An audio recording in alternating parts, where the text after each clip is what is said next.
লক্ষ্মী চৌধুরী মনিস ব্লগে সবাইকে স্বাগত। এখানে দেখতে পাচ্ছ, এগুলোকে চিনতে পারছো? এগুলো লাউয়ের খোসা। লাউয়ের কোনো কিছু ফেলা যায় না। এনে কিছু লাউয়ের খোসা কেটে নিয়েছি ঝুড়ি ঝুড়ি করে। আমি দুটো আলু কেটে নিয়েছি, পেঁয়াজ কেটে নিয়েছি, এর তলাতে রয়েছে। আর এখানে একটা কড়াই আমি গ্যাসে দিয়ে দিয়েছি গরম করতে। এবারে আমি তেলটা দিয়ে দেবো।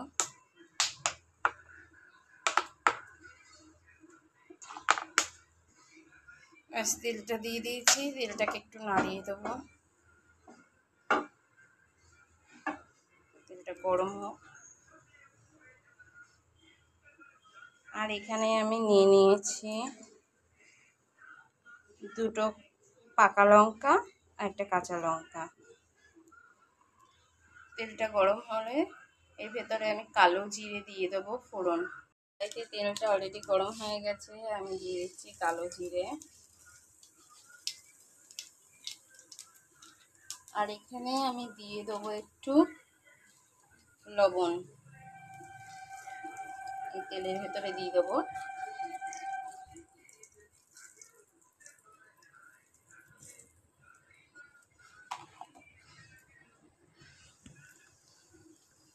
এটা একটু গরম হয়ে গেলেই আমি বেশ কালো জিরাটা একটু তেলে গেছে, এবারে আমি দিয়ে দেবো এই কেটে রাখা লাউয়ের খোসা, পেঁয়াজ আর এখানে আলু আছে। দেখো আলুটাকে দেবো, কিন্তু এখানে হলুদ এই মুহূর্তে হলুদ দেবো না।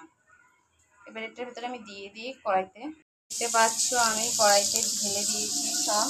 এখানে শুধু একটা কাঁচা লঙ্কা, মানে পাকা লঙ্কা, একটা কাঁচা লঙ্কা মাথাটাকে একটু ছুরিটা দিয়ে একটুখানি কেটে দিয়েছি।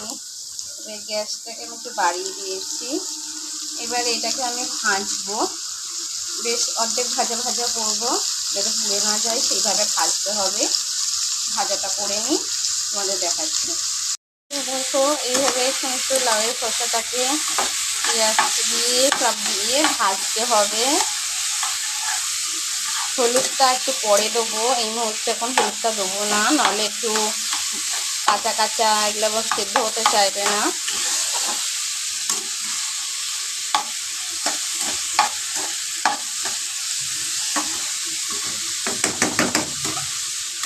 এটাকে নেড়ে দিয়ে এবার এটাকে আমি ঢেকে দেবো।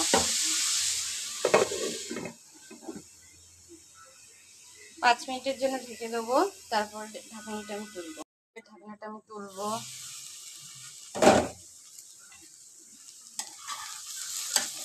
এই ভেতর থেকে একটা সুন্দর গন্ধ বেরোবে যখন তোমরা ভাজবে। অলরেডি বুঝতে পারবে যে ভেতর থেকে একটা ফ্লেভার বেরোবে খুব সুন্দর।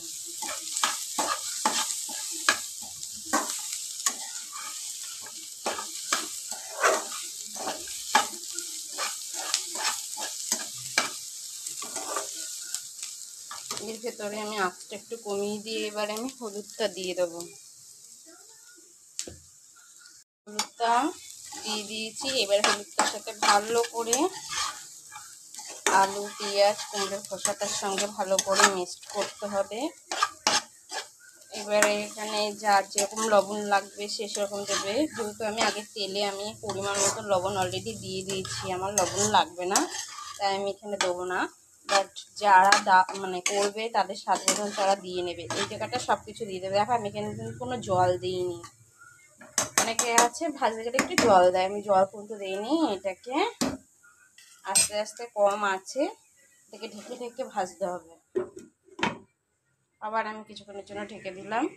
ঢেকে দিয়ে দেখবো যে আলুগুলো খোসাগুলো গলেছে কিনা। দেখো তোমরা দেখতে পাচ্ছ ঘেমে ঘেমে জল হয়ে গেছে। এটাকে আমি তুলবো ঢাকনাটাকে।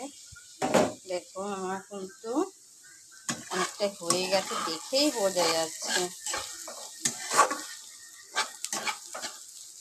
এই লাউয়ের খোসা আলু ভাজা দিয়ে গরম ভাতের সাথে খেতে ভীষণ ভালো লাগে। আর এটা কোনো তো মশলা নেই, দারুণ লাগে, দারুণ। দেখি আলুগুলো সেদ্ধ হচ্ছে নাকি। দেখো সেদ্ধ হয়ে গেছে।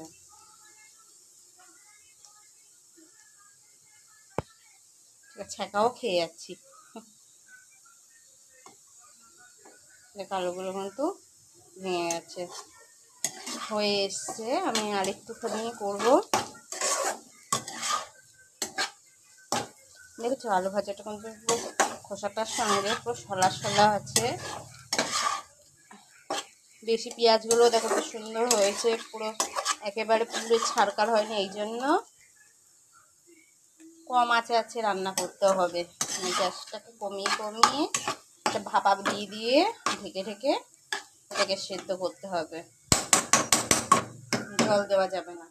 আমি আর একটুখানি কিছুক্ষণের জন্য করে নেবো, ঢেকে দেবো, আর 10 মিনিট করলেই হয়ে যাবে রান্নাটা। রান্নাটা অলরেডি কমপ্লিট হয়ে গেছে, দেখতে পাচ্ছ খোসাগুলো অলরেডি ভেজে গেছে। এবার আমি নামিয়ে নেবো, নাহলে গেলে পুড়ে যাবে, দেখতেও বাজে লাগবে, খেতেও তখন তেতো লাগবে। এই টাইমটা নামিয়ে নিলেই ব্যাস হয়ে গেল। আমার চ্যানেলটি ভালো লাগলে প্লিজ সাবস্ক্রাইব করো। আমি ভিডিওটা এখানে শেষ করছি। জাস্ট রান্নাটা হয়ে গেছে, এটা আমি একটা পাত্রে ঢেলে নেবো, ব্যাস হয়ে গেল। এবার তোমরা ভালো থেকো, সুস্থ থেকো, টাটা বাই।